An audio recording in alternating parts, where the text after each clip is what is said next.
49 అంటే సంతానం, 49 అంటే సంతోషం. నమస్తే, వెల్కమ్ టు ఐ డ్రీమ్. తెలంగాణలో ప్రభుత్వం ఏర్పాటు చేయాలని గట్టి ప్రయత్నాలు చేస్తున్న బీజేపీకి దెబ్బ మీద దెబ్బ పడుతుంది. ఇప్పటికే ఈటెల రాజేందర్, కోమటిరెడ్డి రాజగోపాల్ రెడ్డి పార్టీ మారుతారనే ప్రచారం జోరుగా జరుగుతుండగానే తెలంగాణలో బీజేపీకి మరో బిగ్ షాక్ తగలనున్నట్టు తెలుస్తోంది. బీజేపీలో అసంతృప్తిగా ఉన్న నాయకులు ఒక్కొక్కరుగా బయటపడుతున్నారు. కొన్ని రోజులుగా పార్టీ కార్యక్రమాలకు దూరంగా ఉంటున్న దుబ్బాక ఎమ్మెల్యే రఘునందన్ రావు పార్టీ మారే ఆలోచనలో ఉన్నట్లు ప్రచారం స్టార్ట్ అయింది. పార్టీలో జరుగుతున్న పరిణామాలు, జాతీయ నాయకత్వం తనకు పెద్దగా ప్రాధాన్యం ఇవ్వకపోవడంతో రఘునందన్ రావు అసంతృప్తితో ఉన్నారని సమాచారం. దీంతో బీఆర్ఎస్ లేదా కాంగ్రెస్ లో చేరే అంశంపై సమాలోచనలు చేస్తున్నట్లు ప్రచారం జరుగుతోంది. తెలంగాణ బీజేపీ నేత జితేందర్ రెడ్డి చేసిన ట్వీట్లు కమలం పార్టీలో కలకలం రేపాయి. వాటిపై దుమారం రేగడంతో వివరణ ఇచ్చుకున్నారు. ఇక ఇదే సమయంలో రఘునందన్ కూడా తన నిరసనను బాహాటంగా వ్యక్తం చేశారు. పార్టీలో తనకు సరైన ప్రాతినిధ్యం దక్కడం లేదని, ఫ్లోర్ లీడర్ అవకాశం కల్పించాలని అడుగుతున్నా పట్టించుకోవడం లేదని అసంతృప్తి వ్యక్తం చేస్తున్నారు. పార్టీ జాతీయ కార్యవర్గంలో చోటు కావాలని కోరినా స్పందించలేదని సన్నిహితులకు చెబుతున్నారు.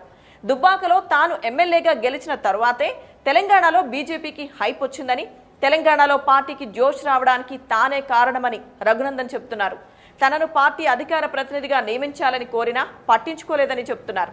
దుబ్బాకలో బీజేపీ గెలిచిన తరువాత పరిస్థితులు మారాయని, అందుకు కారణమైన తనకు మాత్రం బీజేపీ నాయకత్వం సరైన ప్రాతినిధ్యం కల్పించలేదని రఘునందన్ రావు అసంతృప్తితో ఉన్నట్టు తెలుస్తోంది. ఇక పార్టీలోకి తన తరువాత వచ్చిన ఈటెల, రాజగోపాల్ రెడ్డి వంటి వారిని పిలిచి తరచూ మాట్లాడుతున్నారని, తనను పక్కన పెట్టి అలాంటి వారికి ప్రాధాన్యత ఇవ్వడం ఏంటని రఘునందన్ ప్రశ్నిస్తున్నారు. తెలంగాణ ప్రభుత్వ అవినీతిని ప్రశ్నించే తనను పక్కన పెట్టి ఈటెల రాజేందర్, బండి సంజయ్ కు వై కేటగిరీ భద్రత కల్పించాలని కోరుతున్నారని, తన రక్షణ విషయంలో మాత్రం స్పందించడం లేదని ఆవేదన వ్యక్తం చేస్తున్నారు. తనకు తగిన ప్రాధాన్యత కావాలంటూ రఘునందన్ బీజేపీ అధిష్టానానికి లేఖను కూడా పంపినట్టు తెలుస్తోంది. లేఖలో రఘునందన్ రావు 3 డిమాండ్లు పెట్టినట్లు చెబుతున్నారు. తనకు జాతీయ అధికార ప్రతినిధి ఇవ్వడం, జాతీయ కార్యవర్గంలో చోటు కల్పించడం, అసెంబ్లీలో ఫ్లోర్ లీడర్ ఛాన్స్ ఇవ్వాలనే డిమాండ్లను ప్రస్తావించినట్లు సమాచారం. పార్టీ కోసం తాను పనిచేయాలంటే తన డిమాండ్లను ఖచ్చితంగా పరిశీలించాలని రఘునందన్ తేల్చి చెబుతున్నారు. రఘునందన్ వ్యవహారంతో బీజేపీలో అసలేం జరుగుతుంది అనే దానిపై చర్చ మొదలైంది. కొంతకాలం క్రితం వరకు తెలంగాణలోని కాంగ్రెస్ పార్టీ అసమ్మతి, నేతల అసంతృప్తితో ఇబ్బంది పడగా ఇప్పుడు బీజేపీ అలాంటి పరిస్థితిలోకి వచ్చినట్టు కనిపిస్తోంది.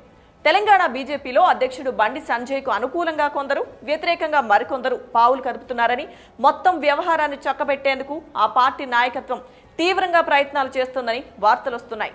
దీంతో కమలం పార్టీలోని కల్లోలం ఎటువైపు దారి తీస్తుందనే చర్చ నడుస్తోంది.